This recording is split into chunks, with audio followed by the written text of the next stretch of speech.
नमस्कार दोस्तों, एक बार फिर से स्वागत है आप सभी का आपके अपने YouTube channel maths by Gajendra Singh पर। दोस्तों, एनटीपीसी प्रीवियस ईयर के सवाल अभी हम कर रहे हैं और इसके साथ ही हम एक एसएससी सीजीएल या एसएससी सीपीओ जो भी एसएससी प्रीवियस ईयर के सवाल हैं उन सवालों को लेकर भी एक अलग से नई सीरीज चलाएंगे जिसमें हम एसएससी में पूछे गए पुराने सवालों का सॉल्यूशन देखेंगे। इसके साथ ही अगर समय मिला तो हम एक और नई सीरीज जो राजस्थान के प्रीवियस ईयर के सवाल है उनकी भी स्टार्ट करेंगे। आप सभी का सहयोग रहा तो ये सब चीज़ें पॉसिबल होगी। आप जितना ज़्यादा हो सकता है उतना अपने दोस्तों के साथ वीडियो को शेयर कर दें। इस वीडियो में हम आपने देखा होगा बेसिक से सवाल सॉल्यूशन कर रहे हैं।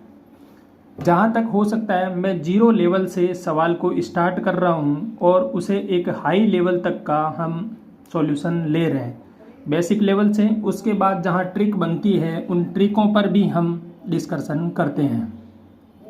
तो आप एक बार जल्दी से वीडियो को शेयर कर दो। अब देखो, सवाल कह रहा है एक व्यक्ति का खर्च फरवरी तथा मार्च के महीने में 50,000 रुपये बढ़ गया।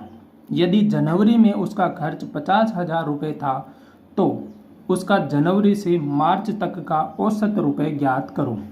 देखो, पहली बात यह कि इसका जनवरी में खर्च कितना था, 50,000 रुपये। तो जनवरी का खर्च आपको पता है कि जनवरी का खर्च जो है वह तो है 50,000 रुपये। अब जनवरी के बाद फरवरी और मार्च में उसका खर्चा 50,000 रुपये एक्स्ट्रा हो रहा है, मतलब प्रत्येक महीने 50,000 रुपये बढ़ रहा है। तो फरवरी का खर्चा क्या होगा, उसका फरवरी का खर्चा होगा 50,000 रुपये बढ़ाना है, मतलब 50,000 में फिर से हम 50,000 जोड़ देंगे तो फरवरी का खर्चा आ गया 1,00,000, क्योंकि 50,000 प्लस 50,000 1,00,000 हो गया। अब मार्च का हम खर्चा निकालेंगे तो मार्च का खर्चा फिर से वही 1,00,000 तो फरवरी का खर्चा था, इसमें जोड़ दिया क्या 50,000 रुपये, तो खर्चा हो गया 1.5 लाख। अब जनवरी से मार्च तक का कुल खर्चा हम निकालेंगे। कुल खर्चा हमने निकाला। अब बात करेंगे कुल खर्चा। तो देखो, 50,000 रुपये जनवरी का खर्चा, इसके साथ ही 1,00,000 रुपये क्या है फरवरी का खर्चा, प्लस 1,50,000 रुपये हो गया मार्च का खर्चा। इन तीनों को मिला के जब जोड़ेंगे तो 1,50,000 प्लस 50,000 कितना हो गया 2,00,000। 2,00,000 में 1,00,000 जोड़ेंगे तो 3,00,000 रुपये। 3,00,000 को अंकों में लिखेंगे तो 3 के साथ लाख में 5 जीरो होते हैं, तो 3 के बाद 5 जीरो लगा दिया। अब जब औसत खर्चे की बात की है तो औसत निकालेंगे तो कुल खर्चा, अब यहाँ पर क्या दे रखा है, औसत के लिए राशियों का योग बटा राशियों की संख्या करते हैं, लेकिन यहाँ पर होगा कुल खर्चा बटा कुल माह है। कितने महीने का निकाल रहे हैं, तो यहाँ पर जनवरी फरवरी और मार्च 3 महीने का है, तो 3,00,000 में हमें भाग देना है 3 का, तो यहाँ से औसत खर्चा मिलेगा उसका 1,00,000 रुपये। यह क्या है, उसका औसत खर्चा है। ध्यान रखना, फरवरी तथा मार्च के महीने में 50,000 रुपये बढ़ गया है। यहाँ हमें ध्यान रखने योग्य बात यही है कि फरवरी में 50,000 जोड़ना है, फिर जो फरवरी में खर्चा बन रहा है मार्च में उस खर्चे में 50,000 जोड़ना है। यहाँ यह कन्फ्यूजन हो सकता है कि हम जनवरी के 50,000 लें, फरवरी का भी 1,00,000 और मार्च का भी 1,00,000 ही ले लें, जबकि सवाल के अकॉर्डिंग यह बनेगा कि फरवरी में 50,000 जोड़ने के बाद फिर से 50,000 और अगले महीने बढ़ जाते हैं, मतलब मार्च के महीने में उसका खर्चा हो गया 1.5 लाख। तो उस हिसाब से फिर आगे औसत निकालना आसानी है, औसत में कोई बड़ी बात नहीं है। समझने वाली और एक सवाल को समझने वाली यही बात है मेन की 50,000 और 1,00,000 वाला सिस्टम। अगले सवाल की तरफ चलते हैं। अगला सवाल है, रवि, रोहन तथा राजेश अकेले एक कार्य को क्रमशः 10, 12 और 15 दिनों में पूरा कर सकते हैं। यदि वे तीनों मिलकर काम करते हैं तो यह काम कितने दिन में पूरा हो जाएगा। मैंने बताया था हमें क्या निकालना है, पहले निकालनी है एफिशिएंसी। रवि काम करता है कितने दिन में, रवि करता है 10 दिन में पूरा काम। तो रवि का एक दिन का काम हम निकालेंगे, तो एक दिन का काम हम जो निकालेंगे, एक दिन का काम मिल जाएगा। 10 दिन में एक काम करता है तो एक दिन में वो काम करेगा 1/10 काम। इसी प्रकार हमने रोहन का एक दिन का काम निकाल लेना है। रोहन 12 दिन में कुल काम करता है, मतलब 12 दिन में एक काम पूरा कर देता है। तो रोहन का एक दिन का काम क्या मिलेगा, 1/12 काम। रवि का एक दिन का काम, रोहन का एक दिन का काम। इसके साथ ही आगे इसी प्रकार राजेश का एक दिन का काम निकालेंगे। राजेश 15 दिन में कर रहा है पूरा काम, तो राजेश का एक दिन का काम क्या होगा, 1/15। अब तीनों मिलकर एक दिन में काम करेंगे। अब देखो तीनों का मिलकर एक दिन का काम निकालना है, तो यहाँ होगा 1/10 रवि का काम प्लस 1/12 राजेश का काम रोहन का, और 1/15 किसका, राजेश का काम। इन तीनों का काम, यह काम क्या होगा, इनका एक दिन का काम होगा। 10, 12 और 15 इनका एलसीएम ले लेते हैं। तो एलसीएम मैंने कहा था आपको निकालना आ गया होगा अब तक। 10, 12 और 15, पहले 2 से ये 5 बार, ये 6 बार और ये 15 का 15। फिर से भाग देंगे 2 का, तो ये 5 बार, ये 3 बार, ये 15 का 15। अब देते हैं 3 का भाग, 5 एज इट इज, 3 का भाग 1 बार, 3 का भाग 5 बार, और अब गया 5 का भाग। एलसीएम क्या मिलेगा, 5 3 15, 15 दूने 30 और 30 दूने 60। यहाँ एलसीएम आ गया 60। 10 का भाग 60 में 6 बार, 6 को 1 से गुणा करेंगे तो 6, प्लस 12 का भाग 60 में, 12 का भाग 60 में 5 बार, 5 को 1 से गुणा करेंगे तो 5, प्लस 15 का भाग 60 में, 15 चौके 60, 4 बार, 4 को 1 से गुणा करेंगे तो 4। यह मेरे को जोड़ मिल रही है 10, 6 और 4 10, 10 और 5 15, 15/60। मतलब वो मिलकर इनको आगे काट देंगे तो ये वो मिल रहा है 1/4।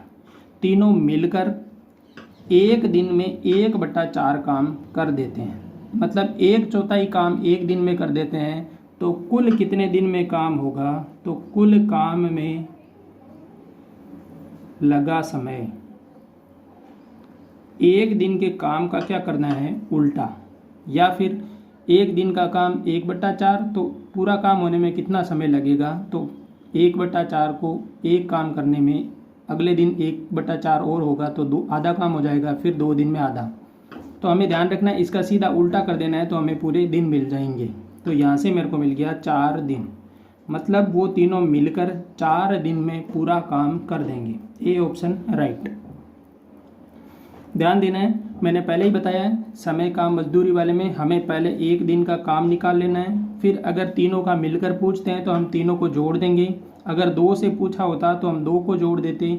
अगर एक का काम नहीं जोड़ा होता या 2 का जोड़ा होता, किसी 2 का पूछते तो हम उन 2 को जोड़ के काम निकाल सकते थे। सबसे पहली बात, हमें एक दिन का काम जरूर निकाल लेना है, इसके बाद ही आगे सवाल में कुछ सोचना होगा। अब देखो नेक्स्ट सवाल है कर्मिक छूट वाला।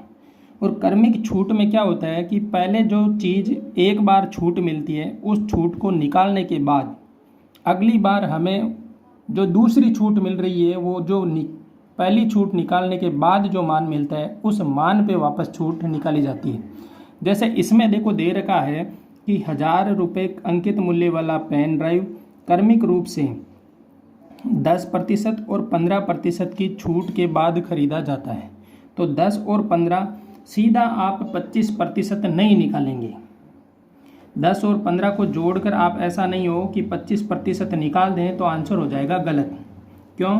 यदि वह 35 रुपये पैक करवाने में खर्च करता है और 1000 रुपये में इसे बेच देता है, तो उसका प्रतिशत लाभ ज्ञात करो।